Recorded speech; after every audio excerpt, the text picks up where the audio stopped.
Bonsoir à toutes et à tous et bienvenue dans votre journal. Voici le sommaire. Hygiène et assainissement, une nouvelle réglementation pour améliorer l'hygiène et moderniser les conditions d'implantation et de gestion des toilettes publiques sur toute l'étendue du territoire. Il sera aussi question de santé dans ce journal avec la campagne Avril Bleu. Acteurs de santé et partenaires mobilisés pour améliorer la prise en charge des enfants atteints d'autisme. Et puis hors de chez nous, précisément au Bénin, le candidat de la majorité, Romuald Wadagni, est élu président avec une large avance selon les résultats provisoires. Entrons dans le vif de l'actualité avec une décision qui touche au quotidien des populations. Le président de la République, Alassane Ouattara, a présidé ce mercredi un conseil des ministres au palais de la présidence. Parmi les dossiers examinés, la modernisation des toilettes publiques. Désormais, l'implantation et la gestion des cabinets d'aisance et urinoirs sont soumises à une nouvelle réglementation destinée à garantir de meilleures conditions d'hygiène et d'assainissement. Le reportage de Pierre Dipomela. Les toilettes publiques telles que construites et gérées dans les quartiers et les espaces à grande influence ne sont plus acceptables au regard de l'insuffisance de l'hygiène et la gestion des eaux usées. Le Conseil des ministres de ce mercredi, présidé par le chef de l'État Alassane Ouattara, annonce de nouvelles normes dans l'implantation et la gestion de cabinets d'aisance et urinoirs à usage public. Il fait notamment obligation aux gestionnaires des espaces à forte affluence, tels que les marchés, les gares, les places publiques et les espaces aménagés, de procéder à l'installation de cabinets d'aisance et d'urinoirs. Ces dispositifs doivent être conçus de manière à embellir l'espace, à assurer la sécurité et le confort des usagers et à préserver leur dignité. L'implantation et l'exploitation d'un cabinet d'aisance ou d'un urinoir sur un espace public ou privé est soumise désormais à une autorisation préalable du ministère chargé de l'hygiène publique. Ces nouvelles conditions d'exploitation de cabinets d'aisance et urinoirs à usage public sont en application du Code de l'hygiène publique et de la salubrité qui prend en compte les normes d'urbanisme, sanitaire, environnemental. Et toujours dans la dynamique d'amélioration du cadre de vie, cap sur le district autonome d'Abidjan. Le ministre-gouverneur fait le point de ses actions. Cissé Bakongo a animé une conférence à Cocody pour dresser le bilan de ses actions au cours de l'année écoulée et présenter ses perspectives pour l'année en cours. Et parmi les priorités affichées, la poursuite de la lutte contre le désordre urbain, notamment à l'approche de la saison des pluies. Les précisions de Pierre Dipomela. Dressant son bilan, le ministre-gouverneur, Cissé Bakongo, s'est réjoui des résultats des démolitions dans le district d'Abidjan qui ont permis de libérer les emprises des domaines publics, atténuant ainsi le désordre urbain. Donner un nouveau visage plus reluisant à la capitale économique ivoirienne en poursuivant l'énorme travail abattu, c'est l'engagement pris par le conférencier. La restauration de l'ordre urbain n'est pas une donnée, mais une construction, un chantier de longue haleine. Elle exige de la patience, de la pédagogie, du volontarisme et de la résilience. Les habitudes ayant la peau dure, il faut toujours maintenir la pression afin de venir à bout de tout ce qui caractérise notre capitale aujourd'hui. Après la libération des emprises des grandes artères et plus généralement du domaine public terrestre et lagunaire, différentes actions d'envergure sont prévues qui visent à améliorer la fluidité routière, la création d'infrastructures collectives, l'attractivité et la résilience de la capitale économique. Pour 2026, le district autonome d'Abidjan entend accélérer sa transformation urbaine à travers plusieurs projets d'envergure. Il s'agit notamment de l'aménagement du littoral de Port-Boué, de la baie lagunaire de la Carina au plateau, ainsi que du développement d'espaces modernes au canal au bois de Trècheville, incluant un aquarium géant, des aires de loisirs et des espaces événementiels. D'autres projets sont également prévus, tels que la construction d'un centre de conférence, d'un centre commercial, d'un abattoir moderne à Anyama et un parc logistique à Gesco. Place à présent à une mobilisation autour d'un enjeu encore méconnu, l'autisme chez l'enfant. À l'occasion de la 4e édition de la campagne Avril Bleu, UNICEF Côte d'Ivoire et les acteurs se sont réunis pour se pencher sur l'amélioration de la prise en charge des enfants atteints de cette maladie. L'édition 2026 met un accent particulier sur la détection précoce et sur les solutions digitales capables de faciliter l'accès aux soins spécialisés. Les explications de Faltia Koulibaly et d'Eric Kimou. Détecter précocement, mieux accompagner et favoriser une inclusion effective, telle est la vision portée par la Direction de coordination du Programme national de santé mentale à travers ses différentes campagnes. Cette 4e édition marque un cap important avec l'intégration du numérique comme levier d'action. Le numérique réduit les distances. Et surtout, il permet d'atteindre des familles jusque-là exclues du système de santé. C'est dans cette dynamique que s'inscrit la plateforme Nouria. C'est une révolution silencieuse. C'est un accès simplifié au dépistage précoce, la possibilité de consultation à distance et en ligne, un suivi structuré des enfants. Elle a parlé au nom du système des Nations Unies en Côte d'Ivoire. Le directeur coordonnateur du Programme national de santé mentale s'est exprimé sur la question de la scolarisation des enfants atteints. Le Programme national de santé mentale travaille en multisectorialité avec les autres secteurs de l'éducation, de la famille, femmes-enfants. On donne des éléments aux enseignants, on crée des espaces de dialogue avec les enseignants du secteur éducatif, de telle sorte que les enseignants, la communauté éducative soient plus rassurés pour accueillir, pour favoriser l'inclusion, pour adapter le risque scolaire, pour adapter les méthodes pédagogiques et faire de telle sorte que ça ne soit pas une souffrance. Malgré les avancées enregistrées, de nombreux défis persistent, notamment en matière d'inclusion et d'accès à l'éducation pour les enfants autistes. En Côte d'Ivoire, où des dizaines de milliers d'enfants sont concernés, l'urgence d'agir demeure. Et toujours dans le domaine de la santé, un autre chantier stratégique, renforcer les compétences du personnel médical. Depuis le 8 avril, environ 2000 infirmiers, sages-femmes et aides-soignants répartis dans les 113 districts sanitaires bénéficient d'un renforcement de capacité sur les techniques vaccinales, une initiative essentielle du programme élargi de vaccination pour garantir la qualité des services. Le reportage de Moussa Dikema et de Fulgence Kissido. Du 8 au 18 avril, ce sont 2604 infirmiers, sages-femmes et aides-soignants des 113 districts sanitaires du pays qui seront formés sur la vaccination. Une initiative du programme élargir de vaccination qui vise à améliorer les compétences de ces prestataires à la gestion de vaccination. Nos agents de santé, c'est des agents de santé fonctionnels, des infirmiers, des sages-femmes, des aides-soignants qui au quotidien sont impliqués dans la vaccination. Aujourd'hui, nous parlerons d'abord de la qualité des vaccins et le calendrier vaccinal et aussi la technique appliquée au niveau de la vaccination.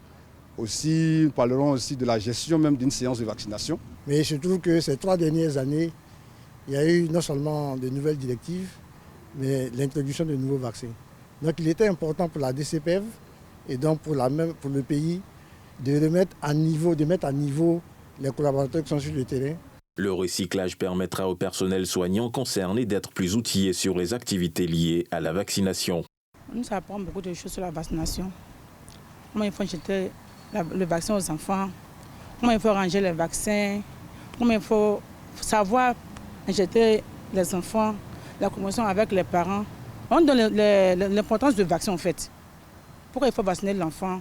Pourquoi il faut suivre les rendez-vous des vaccins? Qu'est-ce que ça protège? Nous apprenons déjà comment il faut administrer des vaccins, quelles sont les classifications des vaccins et comment est-ce que nous pouvons organiser une séance de vaccination et surtout atteindre nos objectifs. Au cours des 3 dernières années, le programme élargi de vaccination a connu des évolutions marquées par l'introduction de nouveaux vaccins, l'actualisation des directives techniques et l'amélioration des approches opérationnelles. Cette formation vient donc actualiser les compétences. Et pour renforcer davantage la sécurité sanitaire, un outil essentiel connaît lui aussi une évolution. Le carnet international de vaccination, outil indispensable pour la surveillance sanitaire aux frontières.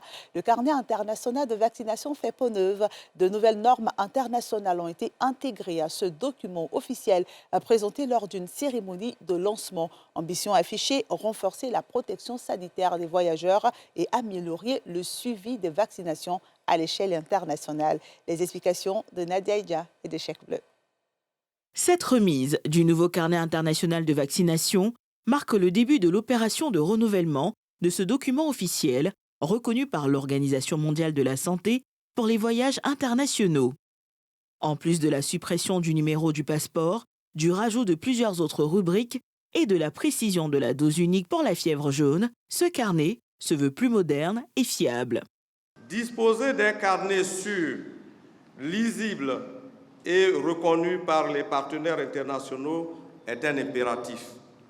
Ce renouvellement vise à protéger nos compatriotes lors de leur voyage, à faciliter les contrôles au point d'entrée et à consolider notre capacité de réponse en cas d'alerte épidémique. Nous avons actualisé les informations destinées aux médecins et aux usagers. Alors pour les usagers et les voyageurs, nous avons précisé par exemple qu'il faut être vacciné au moins 10 jours avant le voyage pour que le certificat soit valide. C'est une information très importante et je pense qu'un des éléments les plus importants, c'est que nous avons renforcé la sécurité de ce carnet-là. Il sera difficilement falsifiable. C'est un instrument de sécurité sanitaire mondiale, c'est un instrument de surveillance sanitaire aux frontières et il était important de renforcer sa sécurité. Le représentant du ministre de tutelle a salué cet outil qui contribue à la libre circulation des personnes tout en insistant sur la menace que représente la fièvre jaune et l'importance de se faire vacciner et recevoir son carnet. La fièvre jaune demeure une menace réelle.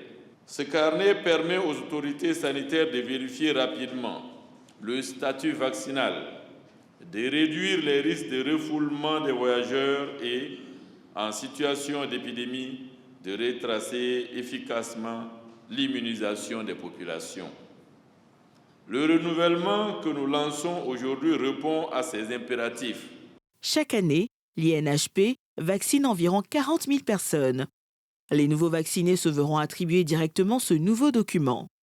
Les personnes déjà vaccinées sont quant à elles invitées à se rendre dans les différentes antennes de l'établissement, munies de leur ancien carnet et de la somme de 3 500 francs CFA pour se voir délivrer le nouveau carnet international de vaccination.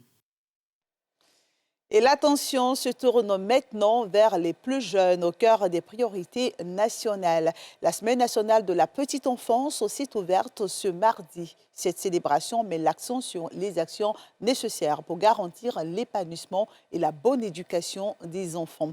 Pour cette édition, les services de garde sont particulièrement mis en lumière en raison de leur rôle essentiel dans le développement des tout-petits, comme vous le verrez dans ce reportage de Nadia Idja et de Tanguy Kono. L'ambiance était bon enfant à l'auditorium du ministère des Affaires étrangères au Plateau, ce mardi 14 avril. La raison, l'ouverture de la Semaine de la petite enfance, à laquelle ont pris activement part les tout-petits et les acteurs de la petite enfance. Il était une fois un beau petit village appelé Diassa. Au-delà de son caractère festif, la CENAP est surtout un cadre de réflexion sur la protection et l'éducation de l'enfant. D'où le thème de cette édition, investir dans les services de garde d'enfants, levier stratégique pour le développement du capital humain. Investir dans la garde d'enfants, c'est simultanément protéger l'enfant, soutenir la famille et renforcer la compétitivité de notre pays. C'est l'un des placements les plus rentables qu'une société puisse consentir.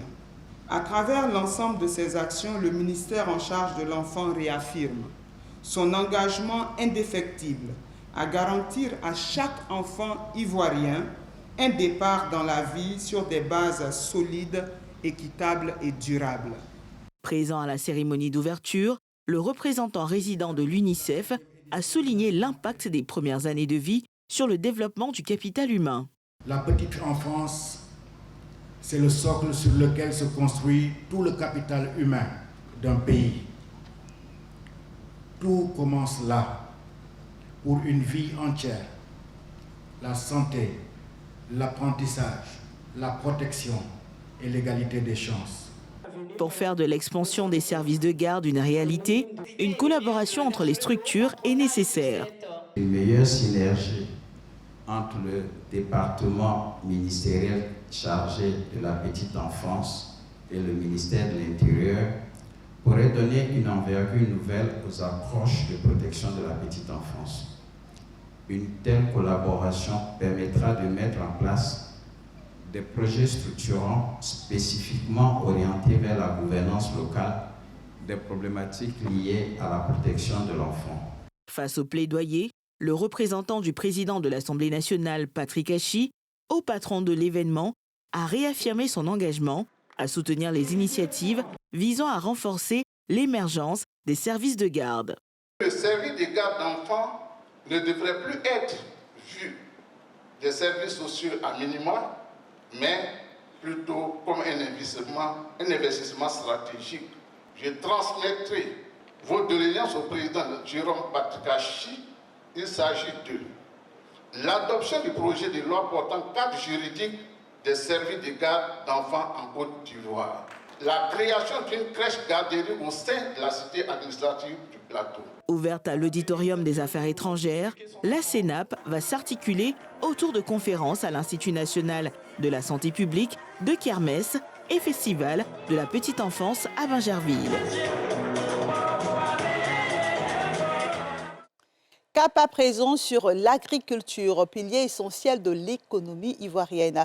Face à la propagation du Show Shoot qui affecte les rendements des producteurs, l'initiative Cacao Côte d'Ivoire Ghana a ouvert un atelier régional avec les différentes parties prenantes.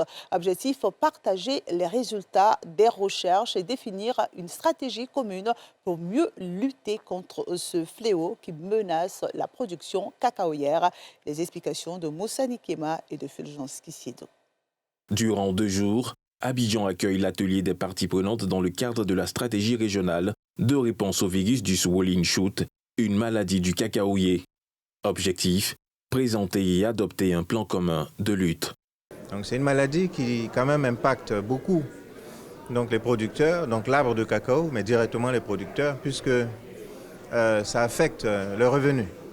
Donc notre objectif est vraiment d'opérationnaliser les ateliers techniques qu'ils ont eu depuis ces derniers mois, et de pouvoir arriver vers une stratégie commune qui sera présentée, donc une fois que tout ça sera finalisé, au ministre en charge du cacao dans les 2 pays. Il y a plusieurs axes d'intervention, particulièrement la sensibilisation des planteurs et des acteurs impliqués, mais la recherche, le renforcement du matériel de recherche, de détection, qui font partie de cette stratégie-là, mais aussi un élément fondamental que nous sommes en train d'explorer est la surveillance.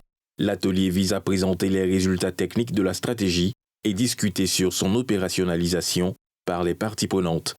Le sujet de swollen shoot, un virus qui a la capacité de détruire beaucoup d'hectares de cacao. Nous sommes dans une situation où on a besoin d'adresser un défi de productivité, aussi un défi de déforestation. Donc cet atelier est très approprié, très bon pour notre région, pour les producteurs. L'atelier régional réunira environ 70 participants représentant les principales institutions nationales du secteur du cacao, les pays producteurs de la région, les institutions de recherche, les partenaires techniques et financiers, ainsi que des représentants des producteurs de cacao. Et pour refermer cette édition, direction le Bénin, où l'actualité politique retient l'attention. Clap fin pour l'élection présidentielle d'avril 2026. La Commission électorale nationale indépendante a proclamé les résultats provisoires du scrutin et déclaré vainqueur l'ancien ministre des Finances, Romuald Wadani, crédité de 94,05% des voix. Clap de fin de l'élection présidentielle d'avril 2026 au Bénin, avec la proclamation des résultats provisoires. En première ligne, le président de la Sénat, Commission électorale nationale indépendante, dévoile le verdict du scrutin. Les suffrages obtenus par les duos de candidats sont proclamés ainsi qu'il suit. Kossi Mbweke Romial Wadayi, 4 252 347 voix, soit 94,05%. Est ainsi proclamé vainqueur le précédent ministre des Finances du gouvernement sortant, Romualdo Wadani. En attendant la confirmation par la Cour constitutionnelle du pays, le candidat de la majorité et grand favori du scrutin est crédité de 94,05% des voix et est quasi assuré de succéder à son mentor, Patrice Talon, qui l'avait adoubé. Son adversaire, l'opposant modéré, Paul Nkwe, avec 5,95% des suffrages, ayant reconnu sa défaite et n'ayant introduit aucun recours de contestation des résultats. Et c'est au Bénin que se referme ce journal de la rédaction de NCI. Merci de votre fidélité. Très bonne suite au programme et à demain.